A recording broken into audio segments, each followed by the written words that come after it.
AITA for demanding my parents pay back the money they spent for my restaurant gift card that my boyfriend gave me. He later gave me another card, which they also took. My name's Sarah, I'm 24 years old, and I live just outside of Seattle. I work full-time at a non-profit, trying to squirrel away enough money to start grad school next year. Because Seattle rent prices are, well, ridiculous, I've been living at home with my parents to save up.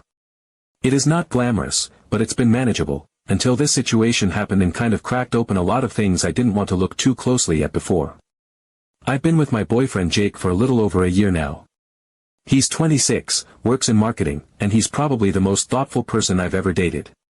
He's the kind of guy who listens to throwaway comments and then surprises you with something meaningful 2 weeks later. For my birthday last month, he gave me a $250 gift card to this upscale restaurant in downtown Seattle that I have loved since college. I don't go often because it's expensive, but their tasting menu is incredible, and he knew that.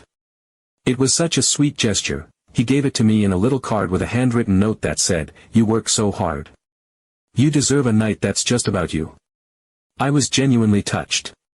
I hadn't had a fancy dinner out in ages, and it felt like this beautiful moment of someone seeing how much I've been trying to hold everything together, work, money, family, and saying, "Hey, go have something for yourself." Except, I never got the chance to use it. About a week after my birthday, I came home from work and my mom was in a weirdly chatty mood. She mentioned that she and my dad had gone out for dinner the night before, which is not unusual. But when I asked where, she said the name of the exact restaurant Jake got me the card for.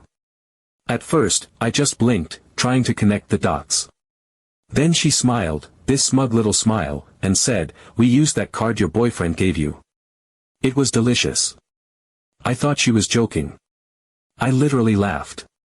But then she walked away like it was no big deal, and I just stood there, stunned. I followed her into the living room and asked her if she was serious. She looked at me like I had grown another head and said, "Of course. Sweetheart, we're a family. What's yours is ours. You'll go again another time." That phrase, "what's yours is ours," echoed in my head for hours after that. I don't even know how to describe the feeling.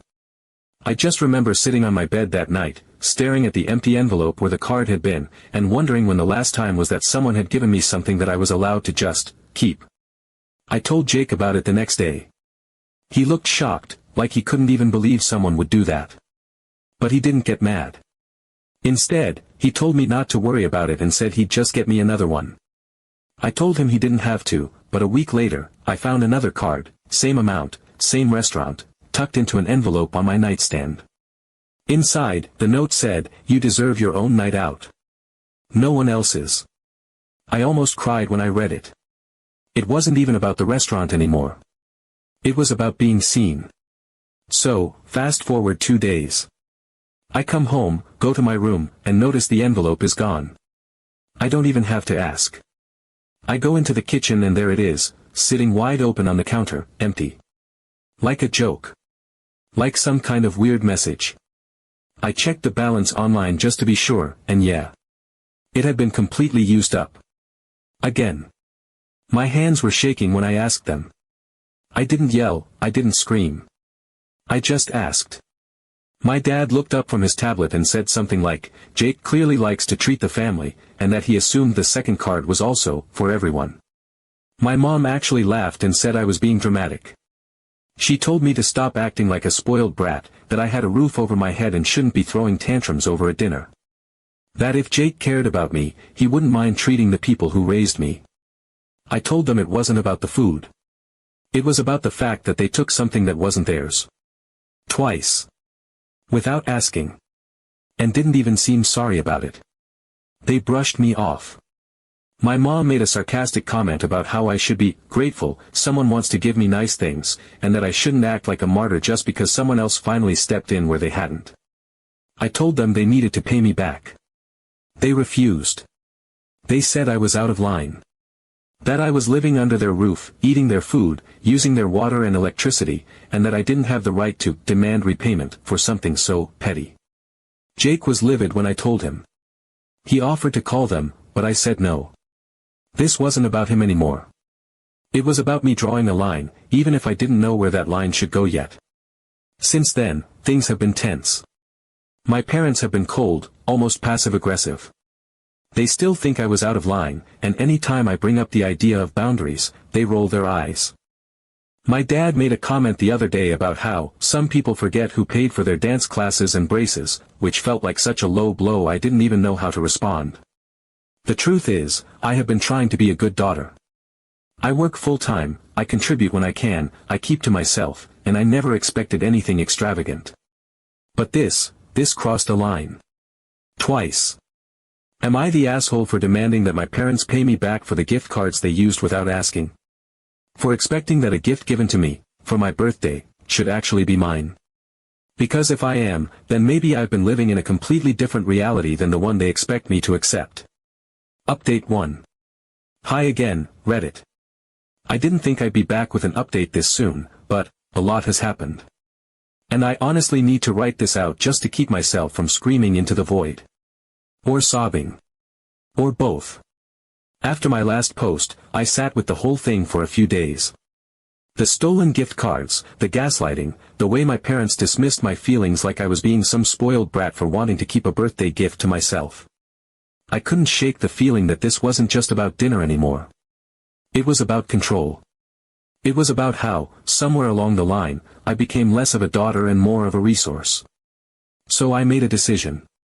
I told them, calmly, clearly, and without giving them the satisfaction of seeing me upset, that they had one last chance to fix this. I said I wanted the full amount of the gift cards reimbursed. All $500. I didn't care if it came in cash, check, or smoke signals. If they couldn't respect me enough to make this right, then I'd be drawing a very firm line, no more access to anything of mine.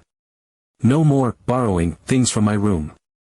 No more using my accounts, my subscriptions, my Amazon Prime, my Costco card, or anything else I had ever stupidly let them use under the excuse of family shares everything. That would be over. And I meant it. They didn't budge. Not even an inch. My mom said she was done talking about this ridiculous topic, and my dad just kept flipping through his tablet like I was background noise. It was like talking to a wall made of smug indifference and entitlement. I could practically hear their thoughts, something along the lines of, she'll get over it. She always does. Then, 2 nights later, Jake sent me a screenshot that made my stomach drop. It was a message. From my mom. On Facebook. She had messaged him. Not me. Not to apologize. Not to make things right. But to ask him for another gift card. The message read, "Hey Jake. If you ever feel like treating us again, that was an amazing meal. We'd love another gift card when you have the time, smiley face." Complete with a smiley face emoji like she was texting an old friend about brunch plans. I stared at the screen for a good minute, blinking. Thinking it had to be fake. Or a joke. Or something. But no, he showed me the actual message on his phone, timestamped, coming from her account. They're not even friends on Facebook. She had gone out of her way to find him and message him directly just to ask for more. I felt like the world tilted under me. I think I actually whispered, "What the hell," to myself as I sat on my bed in total disbelief. My face was hot, my hands were shaking, and my heart was pounding, not out of fear, but out of sheer rage and humiliation. Who does that? What kind of parent sees their child's relationship and thinks, "Oh good, new perks for me"? Jake didn't respond.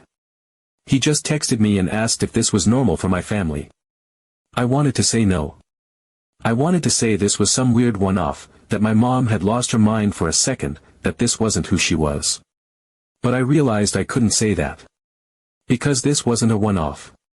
This was a pattern. And it went so much deeper than just 2 stolen gift cards. It was the way my parents always made me feel guilty for spending money on myself. The way they expected me to share everything, even when I had nothing left. The way they would joke about how nice it must be to have a boyfriend who actually tries, while hinting that I should remind him how much your family loves seafood. The way they had, over time, trained me to feel like the only way to keep the peace was to hand over whatever small joy I had the moment they wanted it. I felt sick. Not just angry, sick. Because I finally understood something I hadn't wanted to admit, they didn't see Jake as someone who loved me. They saw him as an asset. A walking credit card. A ticket to finer things they felt they were owed because they happened to raise me. That night, I confronted my mom. I told her I had seen the message. I told her it was wildly inappropriate, invasive, and manipulative. She didn't apologize. She just rolled her eyes and said something along the lines of, "If he's serious about you, he should care about your family." Like that was supposed to make it okay. Like the fact that he loves me means she gets to use him like some kind of upgraded benefits package. I felt something snap inside me in that moment. Something I don't think is going to snap back. She didn't understand what she had done wrong. Not truly. And I realized then that she probably never would. Because in her mind, this wasn't theft, or entitlement, or boundary stomping. It was just business as usual. The way it has always been. The way she expects it to continue. But I can't unsee it now. I can't go back to pretending this dynamic is normal. Because it's not. I went back to my room that night, turned off the light, and just lay there in the dark for hours. Not crying, not texting, not even thinking clearly. Just existing in that heavy, gross realization that the people who were supposed to protect me had started treating me like a bridge to better dinners, fancier perks, and easy benefits. And that they had no shame about it whatsoever. I'm still figuring out what to do next. But I do know one thing. I've never felt so used. Update 2. After conversations with Jake, I made a decision. I asked him if he'd be willing to come with me for a sit-down talk with my parents. I didn't want to ambush them, and I wasn't trying to create some dramatic intervention. But I thought, if they could actually see how much damage they'd done, how deeply inappropriate and violating it all was, they might finally understand. Or at least hear me. Jake agreed without hesitation. We picked Saturday evening because my parents wouldn't be distracted by work or errands, and I knew they'd be home. I spent the whole day feeling like I was preparing for a courtroom trial rather than a family conversation. Jake and I ran through what we wanted to say, calm, clear, honest. I didn't want it to become a shouting match or a guilt spiral. I just wanted to explain how this behavior had crossed a line I couldn't ignore anymore. When the time came, we sat in the living room. Me and Jake on the couch, my parents across from us in their armchairs. I could tell from the moment we started that they were already defensive, arms crossed, faces unreadable, like they were bracing for something ridiculous. I laid it all out. Slowly, carefully, without anger. I explained that the gift card was a personal gift for me, not a family free-for-all. That it was meant to make me feel special and appreciated, and instead it turned into this bizarre, invasive situation where they helped themselves, twice, and then went so far as to message my boyfriend behind my back asking for more. I told them that it didn't feel like a harmless misunderstanding. It felt violating. It felt like they had no respect for boundaries, no understanding of what a healthy relationship looks like, and no concern for how that might affect not just me, but us, me and Jake. I told them it wasn't just about the money, though $500 is not exactly pocket change. It was about the principle. The way they treated generosity as something they were entitled to rather than something to appreciate. The way they acted like Jake's kindness was a faucet they could turn on whenever they wanted a nice meal or a handout. My dad's response? He laughed. Laughed. Not a nervous chuckle, not a surprised exhale, a full laugh, like the idea that we were hurt by their actions was absurd. He said Jake should be flattered that they liked him enough to want more. That it meant he was being welcomed into the family. As if raiding someone's gifts and demanding more was the love language of our household. My mom took a different route, emotional manipulation. She started listing all the things they had done for me growing up. The sacrifices. The food. The clothes. The education. She said, "We raised you. We fed you. And now you have someone who's finally helping out, we thought it was a shared blessing." As if my boyfriend giving me a birthday present was suddenly part of some communal repayment plan for the job of raising a child. Jake was quiet up until then. But when my mom said that, he sat up and said something that stopped everyone cold. He said, "I love your daughter. I gave her something personal. I didn't expect it to be stolen," then demanded again. "That's not love, that's exploitation." His voice wasn't loud, but it was firm. And it was the first time I'd seen my dad actually go still. He didn't have a snappy comeback for that. He just went quiet, staring at Jake like he didn't know what to do with a man who didn't immediately fold to his logic. My mom, predictably, teared up.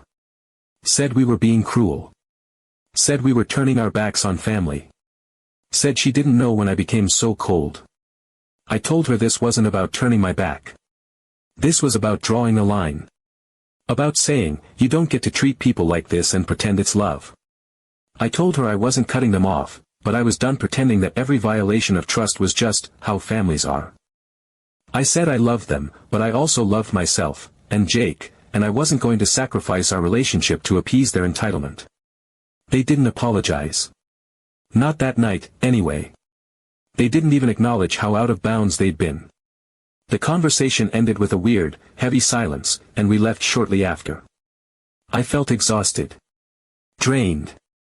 Like I had emotionally sprinted a marathon and all I had left was a numb ache and a pile of unspoken hurt. Jake held my hand in the car the whole way back, and I didn't say much. There was nothing left to say. Then, the next morning, I woke up to a notification on my phone. A Venmo transfer from my mom, $500, no message, no note, no apology. Just a clean number. Quiet acknowledgement. A financial bandage on a still bleeding wound. But they did Venmo me $500 the next morning. Update 3.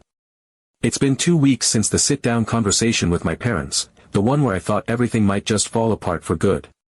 And while I'd love to tell you that things immediately improved, that everyone apologized in a grand sweeping moment and we all hugged and cried and moved on, that's not what happened. Not exactly. But something did happen. And it was something I didn't expect. Right after the talk, the house felt like a cold front had moved in. Not outright hostility, but something quieter. Muted. My parents didn't say much beyond the basics. No snide remarks, no lectures, but also no warmth. The silence wasn't peaceful, it was strategic. Like they didn't know how to act around me anymore, and rather than risk doing something wrong, they just retreated into this uncomfortable politeness. They didn't apologize, not verbally. But after sending the $500 through Venmo, they stopped making comments like, family shares everything, or, you'll understand when you have kids. And for a while, I honestly believed that was just going to be the new normal, frosty distance, polite detachment, and a quiet understanding that boundaries now existed whether they liked them or not. I didn't push it. I still kept to myself. Jake and I kept doing our own thing. He was supportive but cautious, not wanting to reignite anything. We still talked about the whole ordeal, but less and less. It was clear that, for the sake of our sanity, we both needed to focus on what we had together, not what my family had taken or failed to give. Then something unexpected happened. Last weekend, out of nowhere, my mom suggested Jake come over for dinner. Her idea. She didn't say it with attitude. She didn't phrase it like a test. Just asked, like it was the most natural thing in the world. I was skeptical, of course, but also curious. I told Jake, and he was just as surprised, but said he was open to it. He's always been more patient than I am. We went over on Saturday evening. I didn't know what I expected, something awkward, probably, but when we walked in, the smell hit me first. My mom had cooked. Not just spaghetti or a salad or something simple. An entire meal. Roasted chicken, potatoes, green beans, freshly baked rolls, actual effort. She had even set the dining room table, which she normally only did for holidays. There were candles lit. Cloth napkins. It was intentional. That's the best word I can use. Intentional in a way I hadn't seen from her in a long time. Then she did something that I don't think I'll forget for a long time, she hugged Jake. Not a pat on the shoulder. Not a forced gesture. A real, proper hug. And she said, I want to do this properly. Welcome. I think both Jake and I stood there blinking for a full 3 seconds, because neither of us saw that coming. Dinner was, shockingly, nice. Not performatively nice. Not tight-lipped, walk on eggshells nice. Just, normal. My dad, who had previously laughed in Jake's face, asked him about his work, and they ended up having a 20-minute conversation about financial planning and real estate investing. There were no backhanded compliments, no awkward questions, no entitlement. It was the first time since everything blew up that I saw my parents actually engage with Jake as a person, not as a resource. After Jake left that night, my mom pulled me aside in the kitchen. It wasn't a speech. She didn't get dramatic. She just said she realized they crossed a line. That she didn't want to be the reason my relationship suffered. That she hoped we could do better from now on. She didn't say the word sorry, but I didn't need her to. Not this time. Because it felt real. Not performative. Not manipulative. Just honest. And in the days that followed, something subtle but significant started to shift. The little jabs and comments that used to pepper every conversation, those were gone. The sense of entitlement, the idea that I owed them access to everything in my life just because they were my parents, that faded. My mom even asked me before borrowing my hair straightener last week. I know that sounds small, but if you've been raised in a household where boundaries didn't exist, you know how big that really is. Jake has come over a couple more times since that dinner. Each time, it's felt better. Lighter. Like we're not just navigating a minefield anymore. He and my dad have even started talking sports, and my mom sent me a recipe the other day, saying she wanted to try it the next time we all ate together. There's been no mention of gifts. No comments about money. No under-the-surface resentment. In fact, next weekend, we're all going out for brunch. Together. And this part blew me away, they insisted on paying. My dad actually said, "We owe you one." It's not perfect. I don't think it ever will be. There's still a lot of history, a lot of habits that need unlearning. I'm still watchful. Still waiting to see if this new version of them sticks. But for the first time in a long while, I'm hopeful. Not naive, just open to the possibility that people can grow if they want to. That the people who raised you can sometimes relearn how to treat you when you finally stand up and draw a line. And for now, that's enough.